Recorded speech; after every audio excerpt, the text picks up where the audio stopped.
Hello, hello, and welcome to Limitless Talks. This is a podcast on limitless leadership and how experience becomes a growth lever in the boardroom.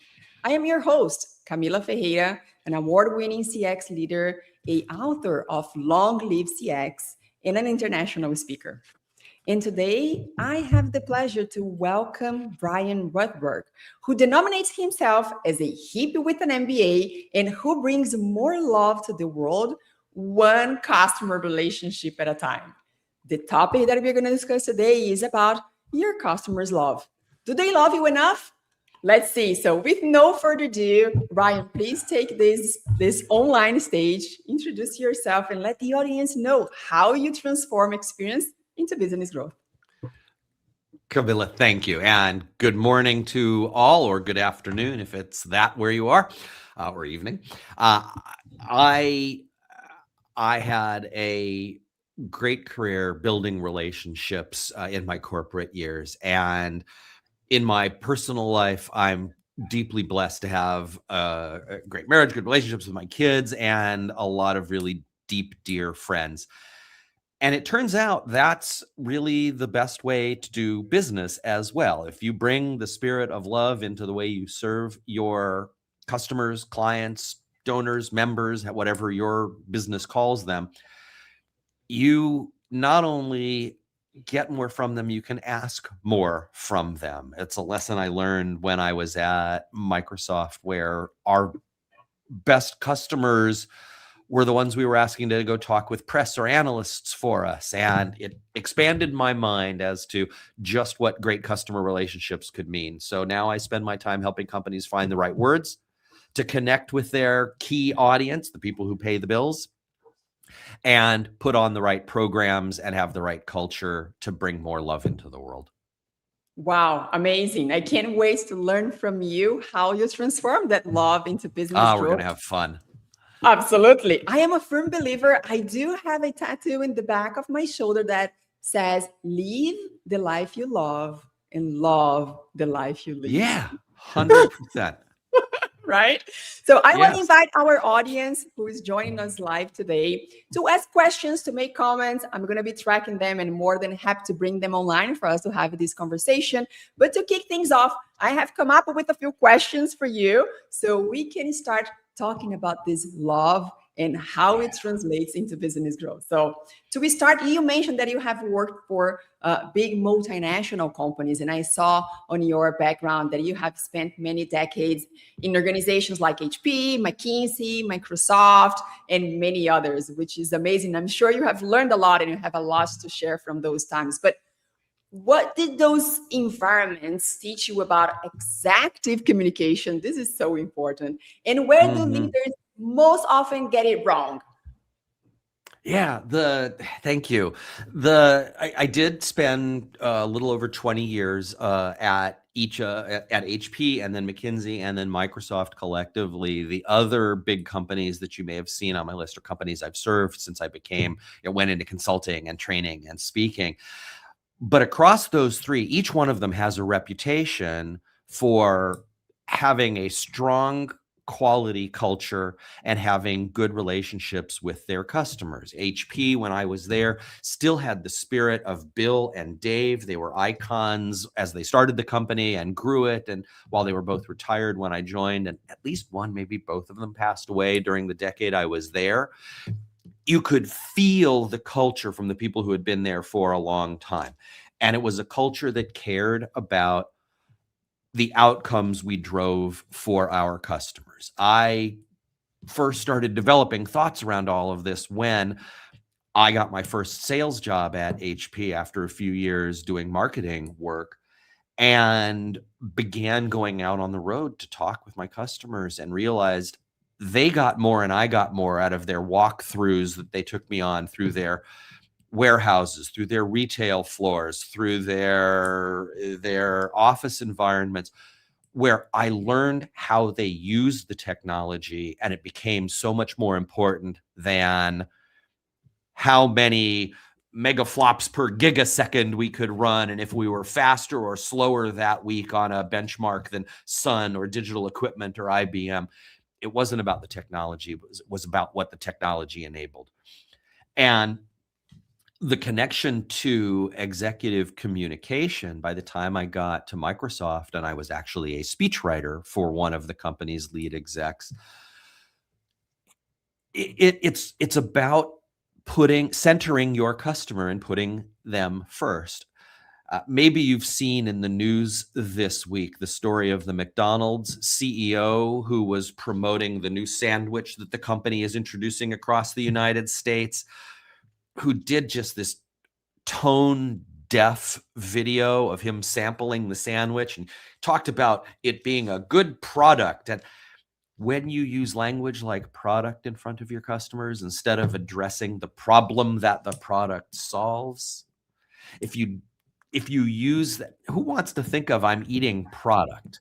Yes. Oh my goodness, music to my ears. It's the thing that takes the edge off when you're so hungry you don't know what to do at 3 p.m. and you've been out on a day of sales calls. It's all of those things. It's not a product. So executive communication, there's so much to it, but I would offer 2 keys. Center your customer.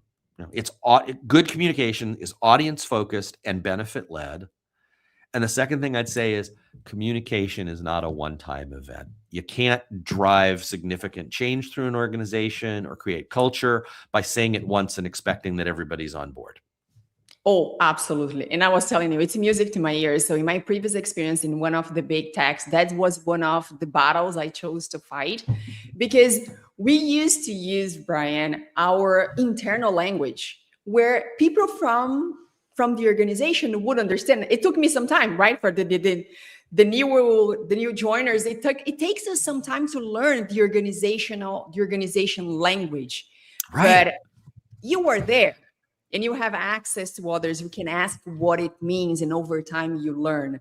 But once you use this to connect, to communicate with your customers, that's when the problem begins. Because in my mind, as a customer experience leader, I always tell my clients, I always tell my mentees, you must go where your client is and not try to bring your clients to where you are. And you've got to recognize who your clients are at any given moment. Sometimes they understand the lingo because you're talking, technology salesperson to chief information officer. They're going to get it. But ultimately, the chief information officer is serving the finance department or the sales department or the legal department. And you've got to be able to talk in their terms. One of the things that I enjoy doing very much is working with experts in a given area. This is in the speech writing and the presentation coaching that I do, and that leads to helping folks get out in front of their public. Talking with lawyers who want to talk like lawyers, talking with doctors who have deep medical knowledge, talking with software developers and engineers who speak in that particular language, and helping them figure out how I'm going to connect with an audience of everybody else, and being able to help them go back to that beginner's mind, helping them get back to the basics. One of my proudest moments as a professional since I went out on my own was running into at the grocery store an attorney I had helped prepare to give a class, a continuing legal education course on an arcane little section of family law. And she knew that her expertise was deep and she wanted to be able to share it with others so they might choose to go down this path and help the audience that she was helping. We worked on beating all of the jargon out of her content. And of course, we worked on her delivery. And when she ran into me at the grocery store and gave me a hug and told me that she had gotten the #1 rating as a speaker at the conference she had been at. But getting people out of their own heads and into their audience's heads, most critical thing in communication. Absolutely. What I used to say, there is no one is wrong, but you got to choose. You got to be very intentional, the language you choose to talk. Because otherwise... Otherwise, there won't be any connection. So the real example I give to people is that I'm originally from Brazil. I now live here in the US. I do know some Brazilians who live here, do not speak English. They can communicate, they can kind of get their things done, but in a very limited scope. Yeah. Whenever you start kind of speaking the local language, which is English, of course that you're going to face a lot more and better opportunities. It's the same. So if you, in the case of this lawyer, if he or she keeps talking the lawyer, the attorney language, it's not that he or she is not going to be successful, but the scope is going to be a lot more limited. You're exactly that there's a key takeaway for our audience, right? Think about the language that your audience uses. Avoid big words. Avoid, at Microsoft, we used to joke and smile about TLAs. Don't use too many TLAs. What the hell's a TLA? Oh, a 3-letter acronym, because every product division, every industry-focused sales group, every horizontal org inside of Microsoft, it had a 3-letter acronym. But as soon as you get in front of an audience of customers or partners, you don't want them to have to keep up and do the translation in their head if they even know what that stands for. Give them the whole word. It's okay. And another thing that I believe is as important as avoiding the acronyms is confirming the understanding of what you're saying with your audience. And very few people do this. I think some of them that are more conscious about clear and precise and strategic communication, they will definitely avoid those jargons, they will avoid the acronyms. But what I say is not necessarily understood by others the way I would understand. And that's the second part of communication, and validating what was understood and what it means and what potential consequences of that. That's where I see across the organizations that I help the second gap, I would say, in terms of communication. The first one is definitely kind of choosing the right language, but the second one is the validation of the understanding of what is being said. Which is part of, here's the guy who calls himself the hippie with an MBA. One of the things I talk about with the audiences I serve is the hippie concept of lose your ego, right? It is, and I don't mean the ego that you put yourself on a pedestal, but lose your sense of self for a bit and begin to inhabit someone else's mind, someone else's body. Think what it's like to be on the other side of that. And precisely what you were saying, have the humility to inquire. Everybody on the same page? Is there anything I need to explain? Or just inviting your audience, if it's a spoken presentation, if I say something and you don't get it, that's on me. Raise your hand and I'll interpret anything you need for you, because we're all human and we all slip up. So let's give a little bit of grace. But if I throw out a TLA and someone in row 37 doesn't know what it is, I want them to. You just said RGF and I don't know what that is. Can you explain? Absolutely. It's a privilege to be able to explain, because I guarantee you, if someone in your audience has the bravery to put up their hand and say, I don't know, there's a lot of folks around them who also don't know. Absolutely. There is something, Bryan, that I live by, which is we see the world the way we are and not the way it is.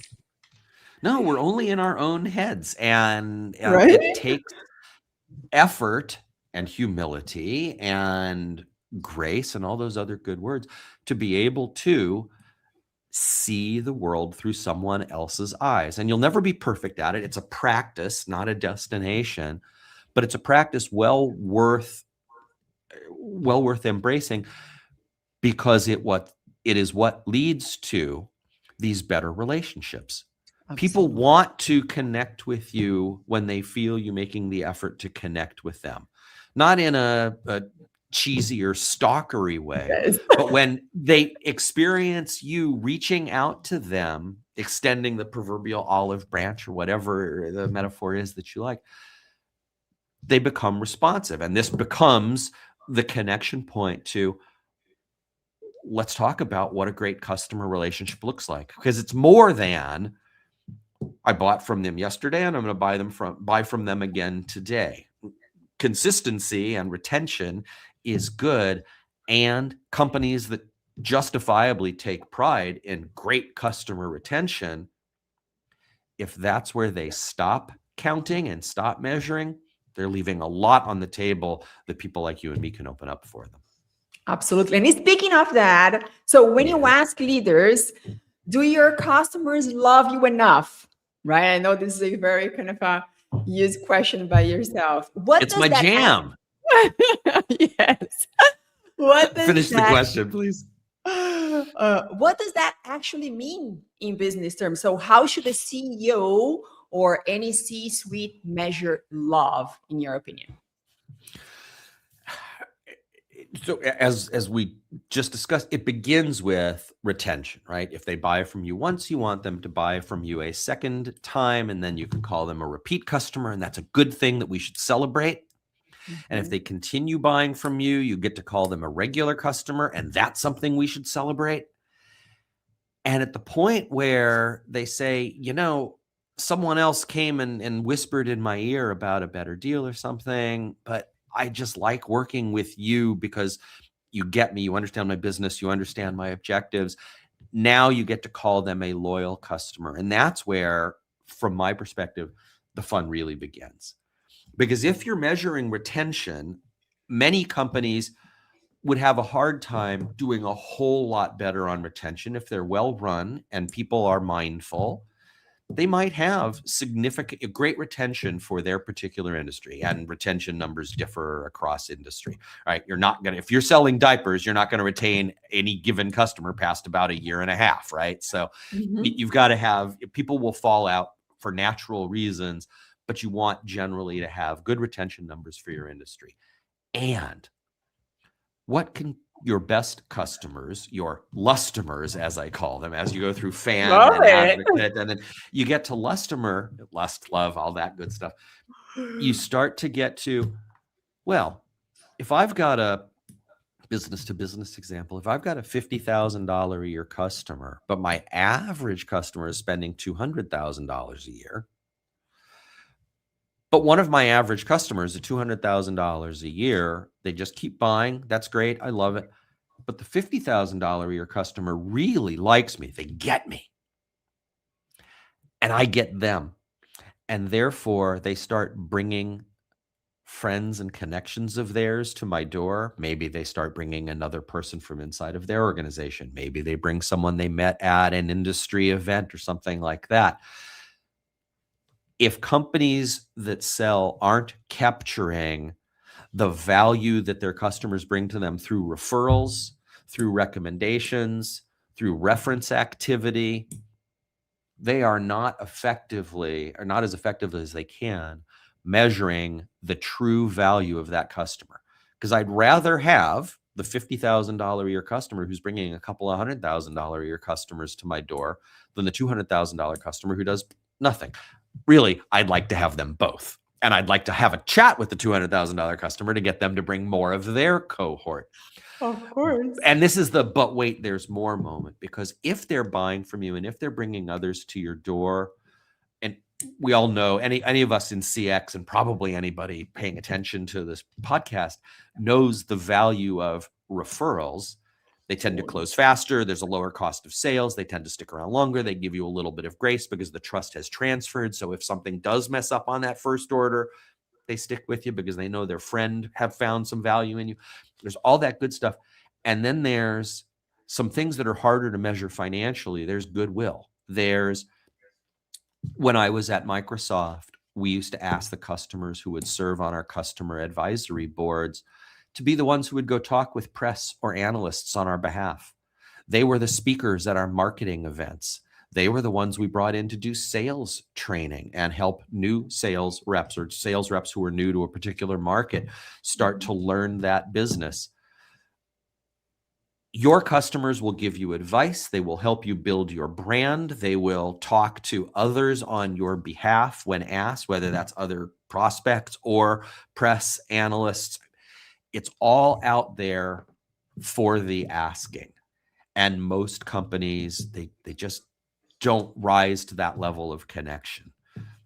The ideal client for someone like me is not the person who's sitting at a retention rate that's well below the average for their industry, but someone who's already there and says, I can blow this thing out. I want to go to the next level, because that is what drives sustainable competitive advantage. All right, I've been going on for a while, but Wow. that's how a CEO should measure love. Absolutely. And I think that what we were discussing before, the language that we choose to speak, to talk, is very much linked to this metrics. And I'm going to tell you why. One of the biggest gaps that I see among CX leaders is the inability or the challenge to translate soft metrics, if you will, like love or satisfaction, into financial metrics. And by my own experience, I know that once you step in the boardroom, if you keep talking your own language, if you do not make an effort to connect with your audience, being the CEO, the CFO, or the head of marketing, whoever it is, if you do not make an effort to speak their language, most likely you're going to fall behind. And that's what we're going to do. I think that you translated this so well in that chain, right? So the very first thing is the retention. What am I doing to service? That's your baseline. Yes. Everything that's the platform on which everything else gets built. Absolutely. That's the foundation. So, and I see particularly in startups and some small business, they going after to new clients, which is definitely needed for you to grow and expand, but not paying enough attention to the existing clients and how much they can help the business to grow as well. Right? 100%. Your referral pipeline is always going to outperform any sort of marketing that you are doing. You put on an event, you drive a campaign via email or online. Your referred prospects are going to close faster, tend to higher first average deals, stick around longer, and give you a little bit of patience and grace. They are the ones who tend to become your repeat customers faster. Why would you, if you're going to put money into marketing to drive new business into the top of the funnel, you should be spending some money on reaching out to your existing customers and finding out if you can get them to love you so much that they're willing to say really nice things about you to others. Some companies go so far as to have dual sales forces. You've got your hunters who go after the new business. You've got your farmers who keep the relationship going. But anybody up to and including executives in leadership through one-to-one connection with leaders in customer organizations can build relationships, and it all contributes to everything that builds on top of that foundation. Absolutely. You said it so right, because the retention is definitely the foundation. Some people do not pay enough attention to this, and they start they try to go to the next step or to the next level without delivering that kind of a retention at the client's expectation. And that's when they fail. So whenever I advise customer support leaders or customer success leaders, say, hey, let's start from the basics. Let's deliver, let's kind of create such a strong foundation that will drive the retention that we are looking for. And then we're going to build upon that, which the next is definitely the referral. So if you are delivering at the expectation of your clients, then you will step into a world where you can ask for referrals. Once you ask for referrals and you start creating this machine, your revenue will start coming in. So it's definitely a chain that must have a fort of a good foundation in retention. Right. No, absolutely. And I will never get tired to say that please pay attention to your team as well, to your employees, to their experience, because we can only deliver what we have. Speaking of communication, sometimes we hire consultants like us, or we hire companies to help with the transformation, but we do not invest as much in communicating to the entire organization, to the existing employees, of why we are doing this, what is the ultimate goal of doing this, and moreover, bring them along, because you can bring the best renowned kind of a consultant company, but if you don't have your team with you, if we don't have kind of them embracing that transformation, then most likely you're going to fall short in terms of success, if not to say you're going to fail. Well, you're exactly right. Now you must be speaking from experience because of what you and I do. We've both and all of us who use the letters CX a lot have seen companies that don't take good enough care internally so that the ones internally can take care of the folks externally. Some of the early speaking engagements that I got to put on my calendar were with clients whom I was helping as a consultant or as a trainer. Hey, Bryan, you're going to be going to our 10 sales offices, talking with salespeople and helping them with their business communication. Why don't you come to our sales kickoff and give a presentation so everybody knows what's in store? Or we're doing this work as a leadership team, and you're our consultant and our facilitator. It's going to mean there's going to be some changes happening in the field. Come to our sales kickoff, come to our customer support team offsite or our annual kickoff. Being able to explain what you're doing and treat things like a project that has a goal and an end point is immensely valuable when you're trying to change culture. Oh, absolutely.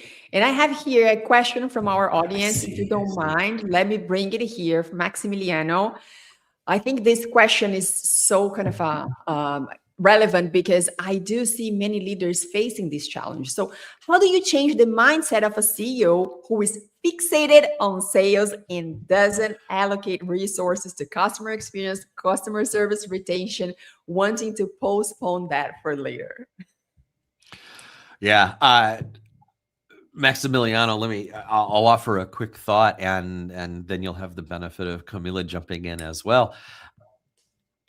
The CEO who is fixated on sales might not be as fixated on sales as on revenue. And to be able to begin a little bit of enlightening of, I can do more sales, we, a sales team, can do more sales if we have our existing customers on our side. And the way to do that is to pay attention to their whole end-to-end experience, not just the sales cycle, but everything that happens after with customer support and break fix and what's the word I'm looking for? The way we treat them even when they're not expecting it, and the occasional call from a senior executive to ask, how's it going? And I had the privilege at Microsoft of running the company's executive briefing center. And we used to welcome, every day of the year, we would welcome senior leaders from Microsoft's biggest customers and partners. And we built personal relationships. All of that, the invitations to serve, to talk to a focus group or to serve on a customer advisory board, these are things that build stronger relationships. So playing to your CEO's ego a little bit and their sense of needing to drive revenue might get them persuaded that, oh, I am going to do more sales if I pay attention to customer retention and customer experience. Follow up, Bryan at bryanrutberg.com, and we could have a longer conversation. Camila, what did I leave out of that answer? Yes, no, I completely agree with what you just said. And I want to just kind of tie this question back to what we just discussed about the language. So you mentioned that it's not necessarily fixed on sales, but revenue, which I completely agree with you. And the very first thing that I coach my clients on is understanding what is the ultimate goal of the organization they are working for. Because it can be expansion, it can be efficiency, it can be so many things. It will highly depend on the momentum of that organization. And understanding that kind of a mid to long-term goal is so relevant for you to be able to work backwards and see how your department, how your team will be able to contribute to that.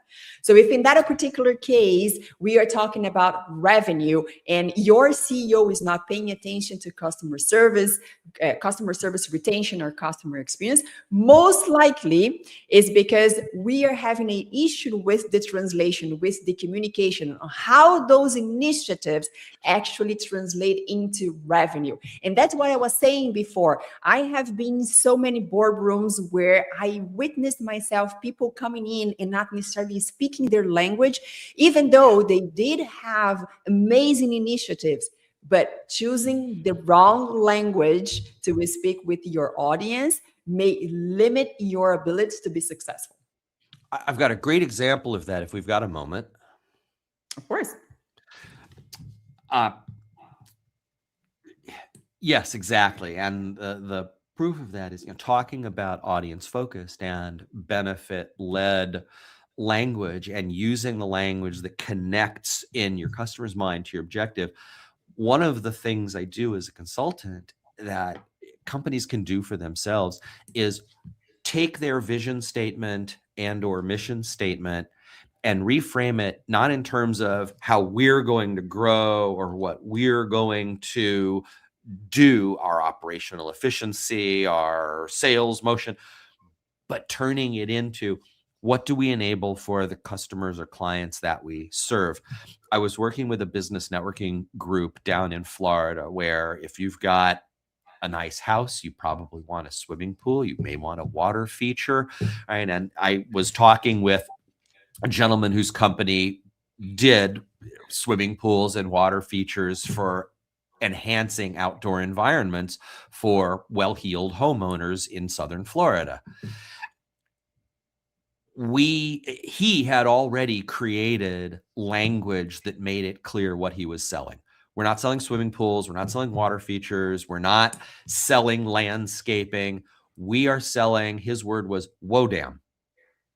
And the whole room looked at him like, what on earth are you talking about? Whoa, damn is not a word. He said, but when I've finished re-landscaping your backyard and put in a pool and put in a waterfall and given the kids a play area and put in a hot tub for your relaxation, and you have over the brother-in-law you never really liked, what is he going to say? He's going to say, whoa, damn. And that is what you're selling. You're selling the reaction that people have to what you've just done. And you can translate that into business to business, but I love that. And I use that example often because what you're selling is not the physical thing. You're selling experience. Customer experience, right? And yes, I want my customers to all have a good time and get what they need when they connect with me via my app or my text or the customer support line or the sales rep or the account manager or an executive, or when they need to call accounts payable or shipping and receiving. But the customer experience is also what happens when they are left alone with whatever it is you've sold them, and they have to use it, and it's just operating naturally. When I work with SaaS companies, software as a service companies, we talk about not just retention, but what percentage of the population that could be using your solution at your client site is using it. And for those who are using it, are they using 10% of its capability or 80% of its capability? And it won't surprise anybody. The more users you have, and the more those users are using, the higher your retention rates. It's perfectly logical, and there are certainly things you can do to create the environment where your customer is successful. And that is how you get to answer the question, do your customers love you enough? Well, if you're making them successful and you're responsible for it and they feel it, you're never going to lose them. Let's remember Angela Mayo, right? She said, people will forget what you say, people will forget what you do. However, you'll never, ever forget how you made them feel. Maya Angelou's just, that's a favorite quote of mine. Anybody who's in CX has not only heard that quote, but probably written it and presented it as their own original thought. Yeah. Okay, so let's switch gears. As a speechwriter, I am not advocating plagiarism, however, so let's move on. Okay. I want to switch gears because there is an upcoming book, right? Coming in. The Act of Humanity, or Act of Humanity, actually, the Power of Purposeful Events, that you are co-authoring with, let me make sure I'm kind of saying this right, Scott Schenker. Schenker, yes. Scott Schenker. Fantastic. So tell us about this book. What is behind those purposeful events and how it translates into experience and, of course, into business growth? Yeah, thank you. I'm very pleased to get a chance to talk about the book. Scott and I just finished the manuscript back in December. He's now working with the publishing company to get it prepped, and it should be out by, I'm guessing, mid-year. So check back in with me. Remember, Bryan at bryanrutberg.com. We'll have lots of stuff about the book when it comes out. Talk about getting your customers to love you. Scott was a client of mine when he was an executive at Microsoft, running Microsoft's global events team. And he had previously done that work at SAP, and he later did it at ServiceNow. And previously to his corporate life, he had been with two of the world's biggest agencies that help organizations put on events. He's just an event genius. And we had always hit it off when I was working with him, working with his communications for his team at Microsoft, and getting the chance to attend most of the events he was putting on. And he and I connected years after we had last worked together, and he let me know, I'm looking to write a book, and I like the way we collaborate. Let's do it. And so going from client to collaborator to friend is a great example of getting your customers to love you more. Very proud of that. And the thesis of the book is events are indeed acts of humanity, that you can create moments that stand out of time or apart from normal daily time and impact people's lives in a significant way. You can build community.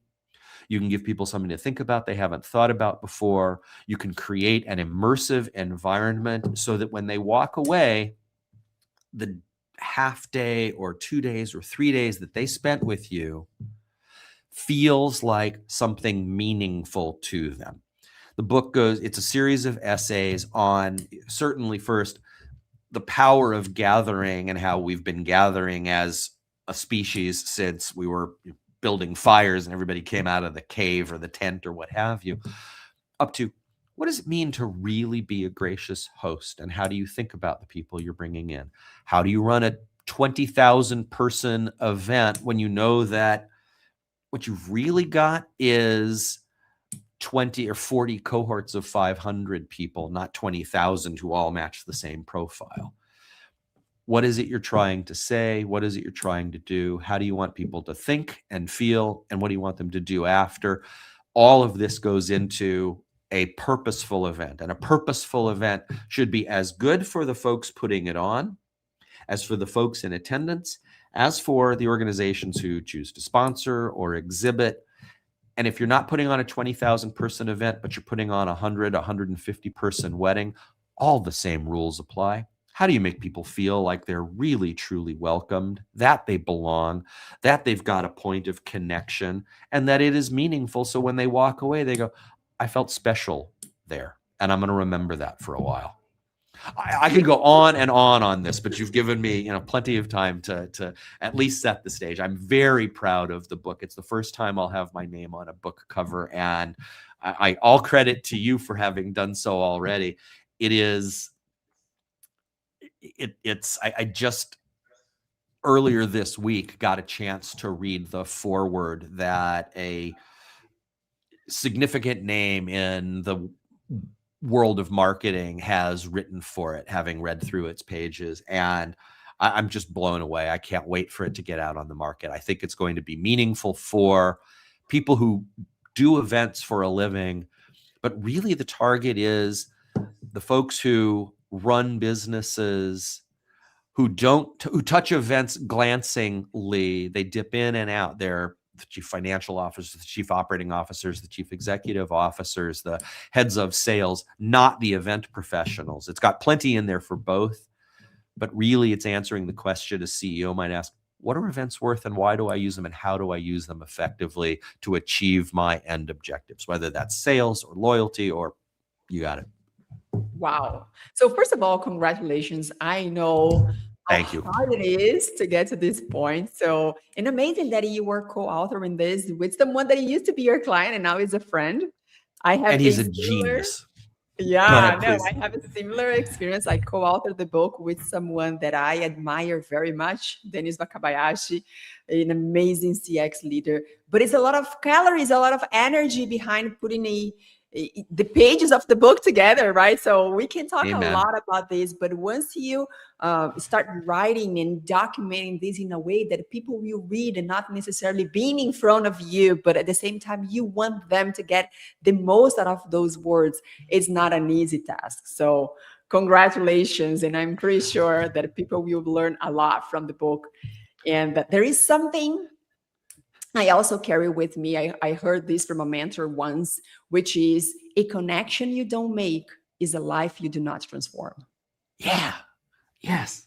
right? Yeah, I love that. The and once you've met someone, the quote that we use a couple of times in the book that seems to that adds to that is, and it applies to all relationships, whether they're at events or whether it's a customer. Trust is earned a drop at a time, but lost by the bucketful. All Oh, right. yeah. Oh, Customer experience, customer engagement, human connection is something that, back to the word practice, it is a practice. It is not an end point that you reach and say, I'm done here. It is something you need to bring your full heart to every single day in every encounter that you have, and to catch yourself when you go astray, because we are human, right? But the absolutely. hippie in me says it's a practice, like a yoga practice where you never get perfect. You just always want to get a little bit better. And you want to respect what your body's telling you that day, or a Yes. meditation practice, or a law practice where the same law can be applied many different ways depending upon the underlying facts. Customer experience is a practice that requires daily attention. Oh my goodness, music to my ears. I can't Oh, I agree know. It's like, more with you.